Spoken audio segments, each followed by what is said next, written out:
Quand le privilège se heurte à la justice, regardez comment une mondaine arrogante fait face à un juge intraitable et apprend une leçon de vie qu'elle n'oubliera jamais.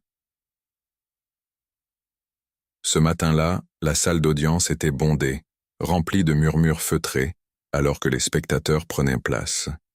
Une audience comme tant d'autres au tribunal de Los Angeles, sauf pour un détail.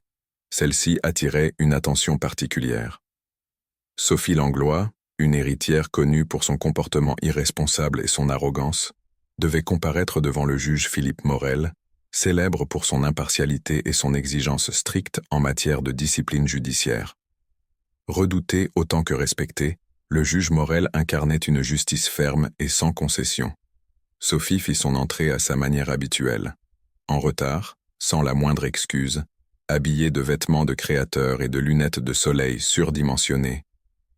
Elle avançait dans la salle comme sur un podium, ignorant les regards réprobateurs. Derrière elle, son avocat semblait vouloir disparaître, tentant tant bien que mal de limiter l'ampleur du spectacle. Un silence s'imposa dans la salle, alors que tous les regards se tournaient vers elle. Indifférente, elle s'arrêta au milieu de l'allée, ignorant totalement ceux qui attendaient qu'elle s'assoie. D'un geste désinvolte, elle fit signe à son avocat de lui laisser de la place pour poser son sac sur le banc, puis retira ses lunettes d'un mouvement dramatique, balayant la salle du regard, comme si tout cela était insignifiant. Quelques instants plus tard, le juge Morel fit son entrée. D'un coup, l'atmosphère changea. Les murmures cessèrent instantanément, remplacés par un silence respectueux. Environ 50 ans, une stature imposante et une aura d'autorité indiscutable, il balaya la salle du regard, avant de prendre place. « Levez-vous », annonça le greffier. Sophie hésita, puis se leva avec un soupir bruyant, son expression trahissant son exaspération. Pourquoi devait-elle être là? Cela la dépassait. Le juge Morel ne réagit pas, il ajusta ses lunettes, ouvrit le dossier devant lui et entama l'audience. L'affaire était relativement simple. Une accumulation d'infractions au stationnement, aggravée par un incident de conduite dangereuse, ayant mis un piéton en danger. Une affaire qui aurait pu être vite expédiée, si ce n'était pour l'attitude méprisante de Sophie. Alors que le juge énumérait les charges, elle s'enfonça dans son siège, croisant les bras et levant les yeux au ciel, affichant son ennui avec ostentation.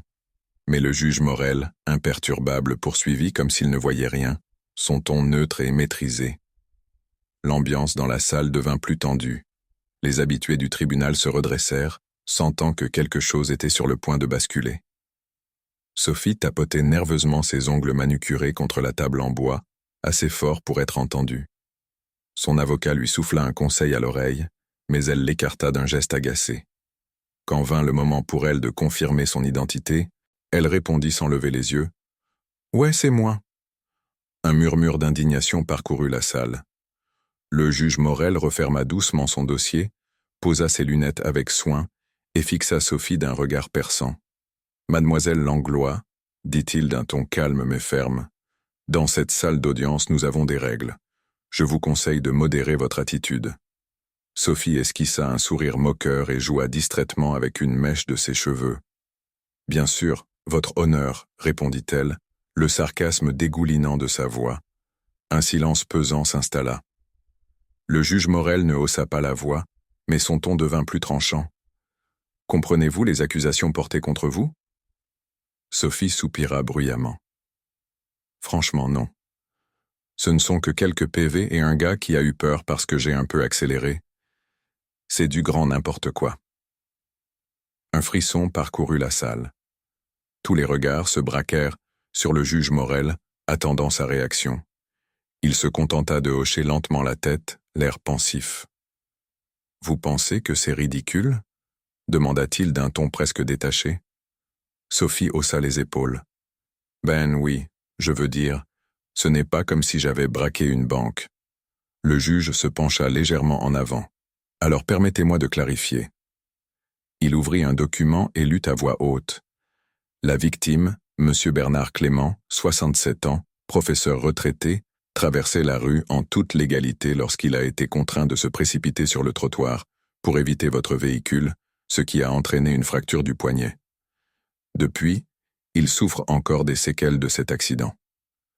Pour la première fois, le sourire de Sophie vacilla. Elle jeta un coup d'œil à son avocat qui tenta une dernière fois de lui souffler un conseil. Elle l'ignora. Le juge Morel posa la question d'une voix plus grave. « Pensez-vous toujours qu'il n'y a pas de conséquences ?» Avant qu'elle ne puisse répondre, il enchaîna. « Monsieur Clément est ici aujourd'hui. Regardez-le. » Dans la salle, un homme d'un certain âge se leva lentement, son bras en écharpe, son regard empreint d'une douleur silencieuse. Pas de colère, juste une immense déception. Sophie détourna les yeux. Le juge Morel reprit d'une voix froide. « Votre mépris pour les autres est inquiétant. Il est temps d'y remédier. » La sentence tomba comme un coup près. En plus des amendes et des heures de travaux d'intérêt général, Sophie devait passer 30 jours à faire du bénévolat dans un centre d'accueil pour femmes en difficulté. Vous y rencontrerez des personnes ayant connu des épreuves dont vous n'avez aucune idée. Peut-être comprendrez-vous enfin l'impact de vos actes. Sophie bondit de sa chaise. « Vous voulez que je traîne avec des SDF ? C'est pas mon problème. » Le regard du juge se durcit. « Votre mépris est précisément la raison pour laquelle cette sentence est nécessaire. Vous commencerez lundi matin, 8h. Si vous refusez, je vous garantis une peine bien plus sévère. » Sophie, rouge de colère, se mura dans le silence. Le lundi suivant, elle arriva devant le centre. Son arrogance avait disparu, remplacée par une nervosité qu'elle ne comprenait pas encore. Les premières heures furent une épreuve, mais au fil des jours, son regard changea. Elle écouta les histoires des femmes qu'elle aidait, des vies brisées par des circonstances bien plus dures que les siennes. À la fin de sa peine, devant le juge Morel, elle dit simplement « Merci » et lui de répondre « Le vrai remerciement viendra quand vous utiliserez cette expérience pour devenir meilleure. » Sophie Langlois était peut-être encore une héritière privilégiée, mais désormais, elle portait en elle un regard nouveau, un regard conscient. Si cette histoire vous a touché, partagez-la et abonnez-vous pour d'autres récits inspirants. À bientôt pour une nouvelle histoire.